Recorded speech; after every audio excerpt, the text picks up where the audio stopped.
So week 13 of the NFL season did not disappoint and involved several near upsets, incredible standout performances, and more pick sixes and leftovers of Thanksgiving meals you ate. So let's dive into the biggest surprises and takeaways from this past week of games right after.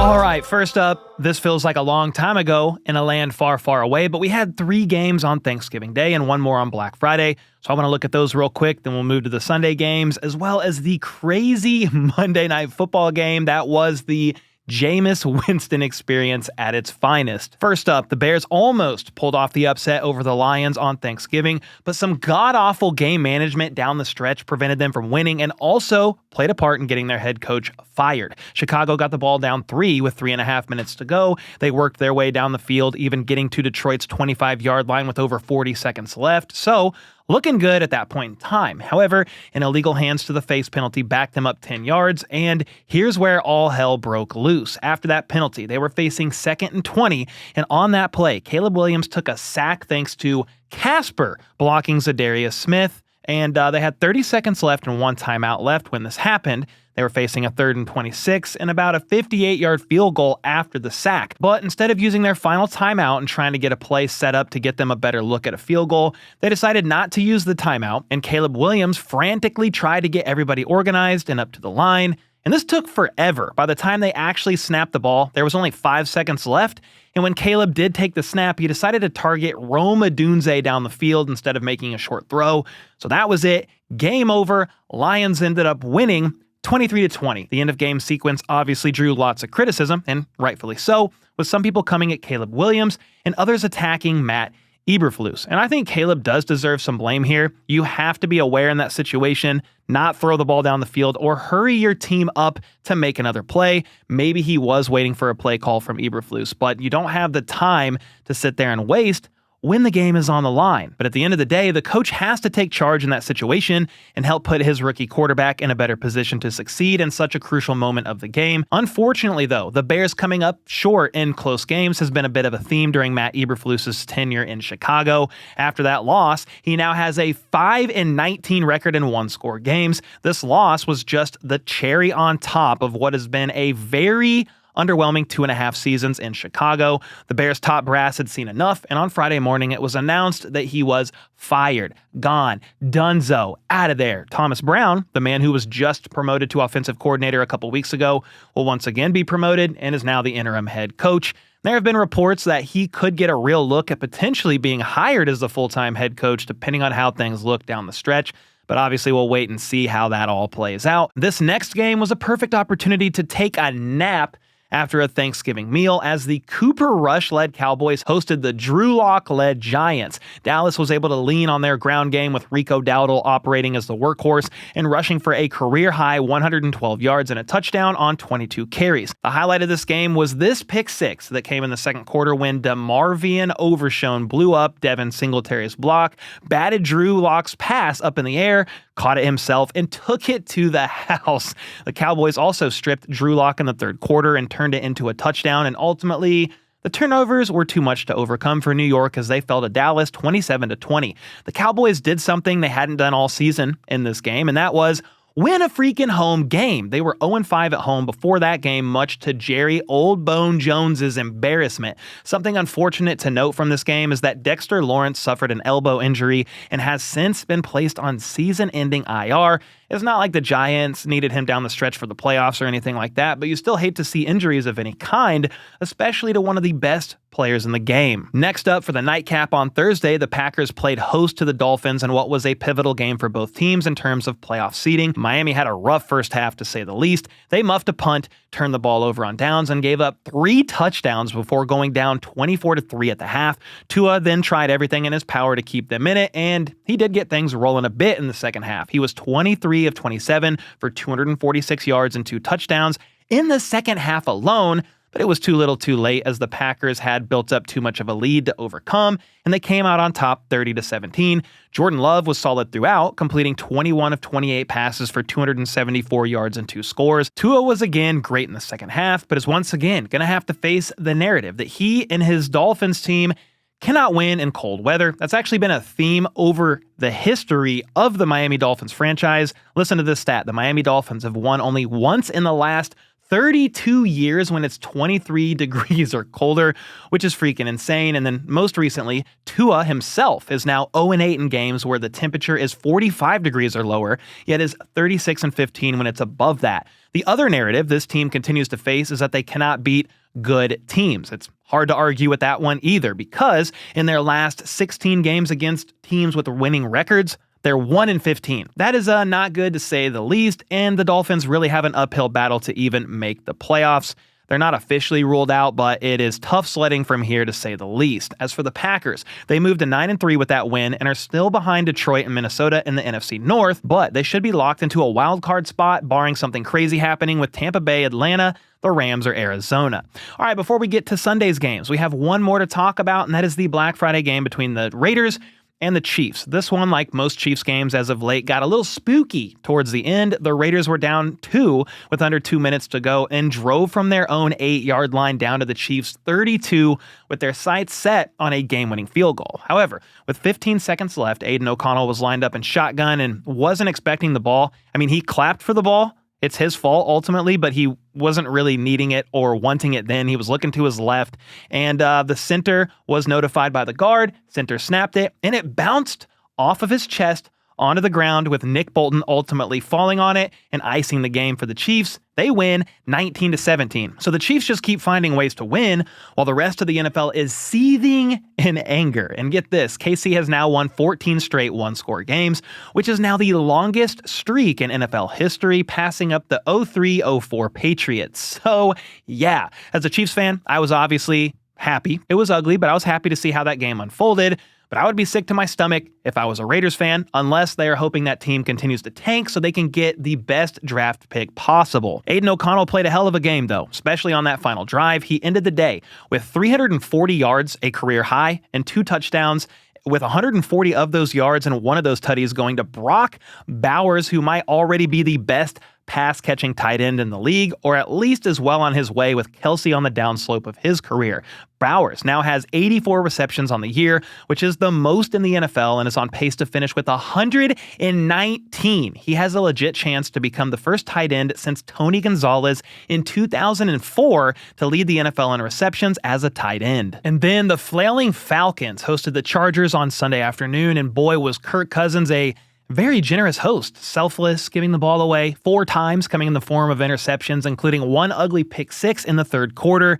Yeah, it was a pretty rough showing, to say the least, from old Kirko Chains, who, despite the struggles, still had a chance to give his team the lead in the fourth quarter. ATL was down 4 points with 9 minutes to go, and Kirk tried targeting God knows who and had this ball picked off in the end zone. Then, with 45 seconds left in the game, still down 4, the Falcons were facing 4th and 12, and Kirk tried zipping this pass to Drake London, but Derwin James called game, and the Chargers won 17-13. It was another bad showing for Kirk and the Falcons, who have now dropped 3 games in a row, and after falling to 6-6, have really allowed Tampa to creep back into the race for the division, and some are even calling for the Michael Penix Jr. era to begin as soon as next week, which is honestly a conversation that probably deserves its own video. Let's stay in the division, though, and hone in on the Bucs. They had a little scare from the Panthers on Sunday, with the game actually going into overtime.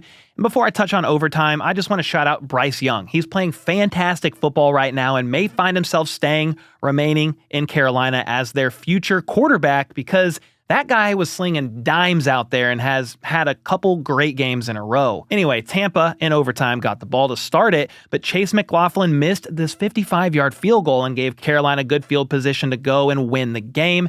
And they did get all the way into field goal range, but Anthony Nelson stripped Chuba Hubbard here, and this 38-yard run by Rachaad White helped set up the chip shot to finally win the game 26-23. Mike Evans looked like prime Mike Evans. He went off for 118 yards on 8 catches, plus this freaking nasty one-handed touchdown in the first quarter. He now needs 479 yards in their last 5 games to pass up the 1,000-yard mark and extend his streak of 1,000 yards to 11 seasons, which would tie Jerry Rice. I think Baker is determined to help get him there, and if he's going to be getting 12 targets a game like he did on Sunday, then I like his chances. I also like the Bucs' chances of winning the NFC South. They have the same record as Atlanta, though the Falcons do have the tiebreaker over them. But like I said earlier, the Falcons appear to be imploding, while the Bucs have now won 2 straight. I think Tampa is going to jump to first place in the division as soon as this Sunday. Could very well happen. The Falcons play the 10-2 Vikings on the road, while Tampa plays at home against the Raiders. So I do like the odds of that happening. Another division race to keep an eye on is the AFC North. The Steelers found themselves in a shootout with the Bengals on Sunday, but they got the better of the struggling Cincinnati defense and came out on top 44-38. It's got to be frustrating as an NFL fan, especially to Bengals fans, to see the Bengals piss away an MVP caliber season from Joe Burrow. He did throw a pick in the third quarter and also got strip sacked for a Steelers defensive touchdown later, but he once again finished with over 300 yards and threw 3 touchdowns. The Bengals are scoring the 5th most points per game, yet their defense is giving up the 2nd most points per game, and the defense sure was in peak form on Sunday, allowing Russell Wilson to throw for over 400 yards and 3 touchdowns. Well, they can pretty much kiss their postseason hopes goodbye, as they're now 4-8 and are behind teams like the Dolphins and the Colts. As for the Steelers, their 9-3 record has them atop the division and currently holding on to the 3rd seed in the AFC. They can thank their fellow Pennsylvania team and the Philadelphia Eagles for giving them a little bit of breathing room in the North. The Eagles flew into Baltimore and came out with a dub, despite Jalen Hurts completing only 11 passes. You don't really need to air it out, though, when you have the best running back in football, and Saquon went over 100 yards yet again and broke free for this 25-yard touchdown in the 4th quarter. He's now 606 yards away from breaking the single-season rushing record, which means he would need to average around 121 yards over their last 5 games to get there. That's a tough ask, but it is not impossible. And while I'm sure the team wants to get him that record, they're probably more concerned with catching the Lions in the NFC at the moment. They're just a game behind them right now, but with the way both teams look at this point in time, I don't know if either of them loses another game this season. As for the Ravens, they fall to 8-5 and officially have a kicker problem. Justin Tucker missed 2 field goals and an extra point in that 5-point loss, meaning he could have won them the game if he just made some, and is now just 50% from 50 yards or more over the last 2 seasons. Next up, the Washington Commanders snapped their 3-game losing streak and laid the absolute smackdown on the Tennessee Titans' candy asses, taking a 28-0 lead in the 2nd quarter and finishing 42-19. The Titans might be a mess, but their defense is actually pretty solid, so I'd say this was a great bounce-back game from the Commanders, who really needed it after, again, dropping 3 in a row. Jaden Daniels was back to his efficient ways, completing 25 of 30 passes for over 200 yards and 3 touchdowns. The division is likely out of reach with how Philly's been looking, but they have a 2-game lead over Tampa right now, and depending on how things shake out with the Bucs and Atlanta, they'll just need to fend off the 2nd-place team in that division for a wild card spot. They'll need to keep an eye on the Cardinals, who are also 6-6, though they've dropped 2 straight after losing a close one to the Vikings. They were up 19-6 in the 3rd quarter and had really been in control of the entire game up to that point, but the Vikings came back with 10 unanswered and held strong in the red zone with around 3 minutes left to force the Cardinals to settle for a field goal, leaving it a 1-score game. Then, for the 2nd week in a row, Sam Darnold led a clutch 4th quarter drive, keeping it alive by connecting with Justin Jefferson on 4th and 5 before finding Aaron Jones in the flat for the go-ahead touchdown. Arizona had a chance. They had all 3 timeouts and over a minute to work with, but this sack on 2nd down was too much to overcome, and on 4th and 10, Kyler tried hitting Marvin Harrison Jr., but was picked off by Shaq Griffin as the Vikings held on for the win, 23-22. Kevin O'Connell, who is in his 3rd year with the Vikings, is now 24-9 in 1-score games, which is the 3rd best winning percentage in NFL history, only behind John Madden and Guy Chamberlain, who coached before any of us or our parents were alive. Justin Jefferson was 1 yard shy of 100 on the day, but he eclipsed the 1,000-yard mark for the season and became just the 4th player in NFL history to do so in each of his first 5 seasons. That's wide receiver 1 in the entire NFL type stuff. The Vikings are a game behind the Lions at 10-2, with the 2 teams playing each other in the final week of the season, so that should hopefully be a freaking banger of a game. and I hope it's winner take all for the division title. The Seahawks were helped out greatly by that Cardinals loss, as they have a little bit of separation in the NFC West after their comeback win over the Jets. They were down 21-7 in the second quarter, with New York looking to build on their lead deep in Seattle territory. However, defensive tackle Leonard Williams dropped back into coverage, tipped Rodgers' pass up to himself, and then proceeded to take it 92 yards to the house for a massive pick six against his former team. This man was moving on that return, by the way. He had a top speed of 17.84 miles per hour, which was the fastest speed of a defensive tackle carrying the ball since 2019. That pretty much flipped the game on its head, as the Jets didn't score a single point after that. Zach Charbonnet scored the go-ahead touchdown late in the fourth, and the Jets put together a long drive getting to Seattle's 29, but Rodgers was sacked on third down, and this shot to Garrett Wilson had no chance. Seahawks therefore win it 26-21. Just another ugly loss for the Jets, who dropped to 3-9 after losing 8 of their last 9 games. And New York now has 9 consecutive losing seasons, which is the longest active streak in the NFL, which is quite sad and not great news for Jets fans. Sorry about that. But sticking with the NFC West for a second, the Rams got a big win over the Saints on Sunday, as they got back to 500 on the year and are still in play for the division. New Orleans shut the Rams out in the first half, but they got it going in the second, scoring 3 touchdowns in their first 4 drives. The Rams didn't record a sack all game, but Jared Verse got to Derek Carr on this crucial 4th and 3 and hit him as he threw, causing the incompletion and securing the win for LA 21-14. If New Orleans' season wasn't already over, it definitely is now, as they have just a 4-8 record. You guys remember at the beginning of the year, they started out 2-0 and had scored 40 points in back-to-back games? Pepperidge Farm remembers. They got some pretty crappy news following the game too, as it's been reported that Taysom Hill suffered a torn ACL as well as some additional damage to his knee.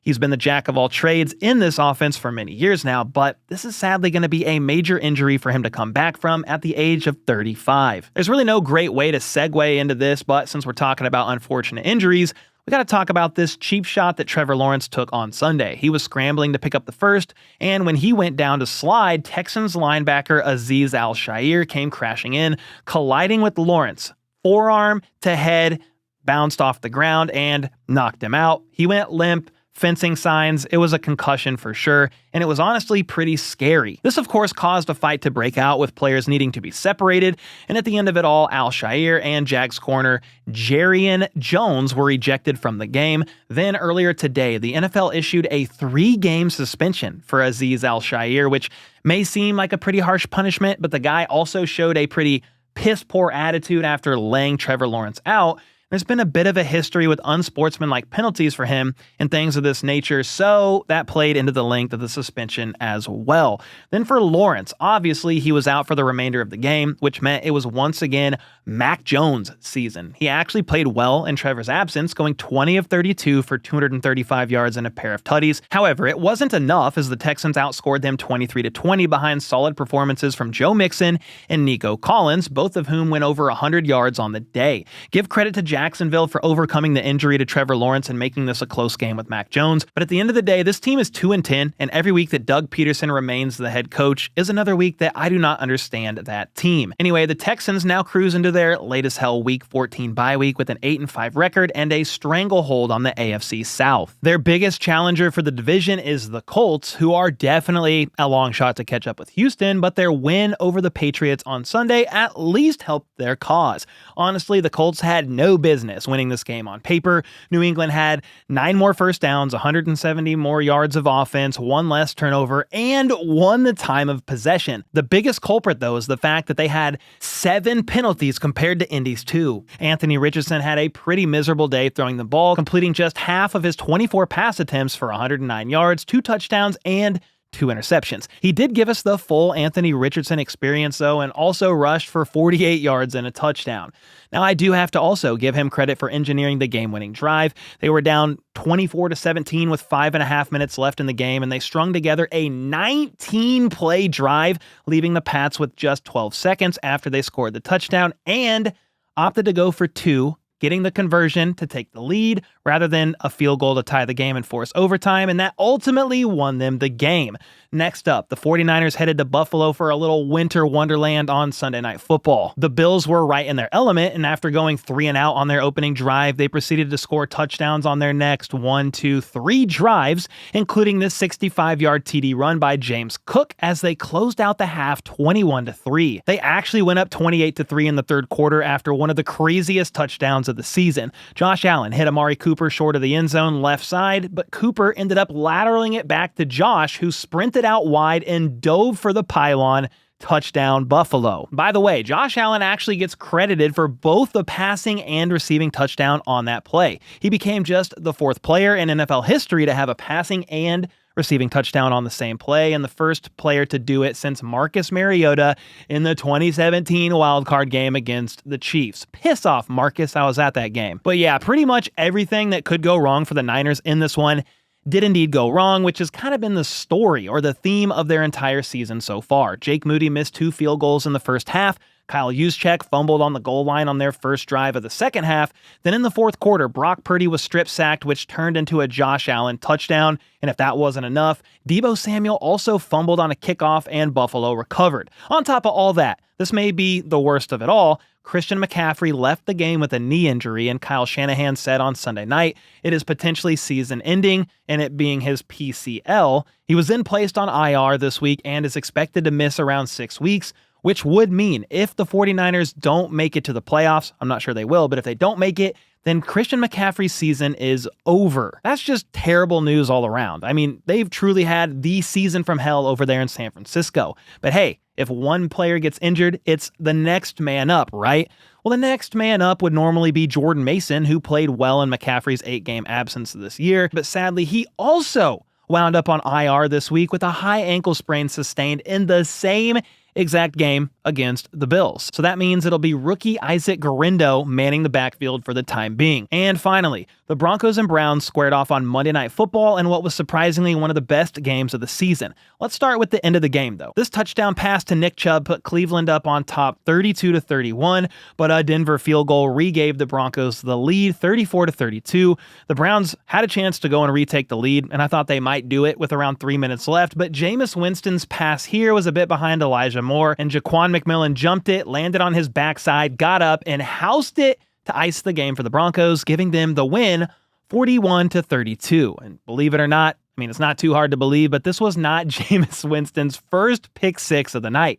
Nick Bonito got the better of him earlier in the second quarter and returned it 71 yards for the score. Jameis is no stranger to interceptions and pick sixes, but he's so tired of throwing them that he's begging God to help him out. I know I'm better than this. I know. I'm just praying for the Lord to deliver me from pick sixes. That's not me.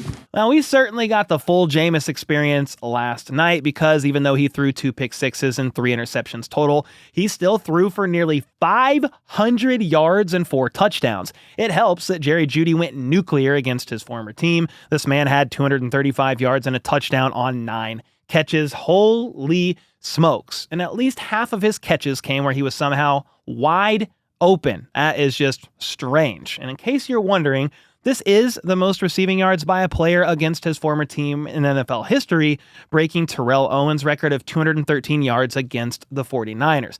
But that's enough about the Browns. I mean, they did lose after all and are now 3-9 on the season. But if we look to Denver, Bo Nix, he might not have played his best game. He was pretty inefficient, completing just 18 of 35 passes for 294 yards and a score, while also throwing 2 picks. But a win is a win. They move on to 8-5 on the year. Now, nearly a third of Bo Nix's yards in this game came on a 93-yard touchdown strike to Marvin Mims as Denzel Ward tried to jump the throw but couldn't get there in time. That was a great throw there by Nix, and when your defense scores 14 points by themselves, you're not going to need to do too terribly much to come out with the win, at least 9 times out of 10. Denver needed that one badly, though, as they're trying to fend off the Colts and Dolphins for the final wildcard spot. And that win put them 2 games ahead of Indy, and the 2 teams actually play each other this week, so the Broncos will have an opportunity to pretty much seal the deal, at least when it comes to their playoff concerns, with a win. So there you go. This episode was a bit of a doozy, but there was so many games and so much to take away, from Thanksgiving to Black Friday, the Sunday slate, and the craziness that was Monday Night Football. Let me know your biggest surprises, standouts, and takeaways in the comments down below, and with that, I'll see y'all next time.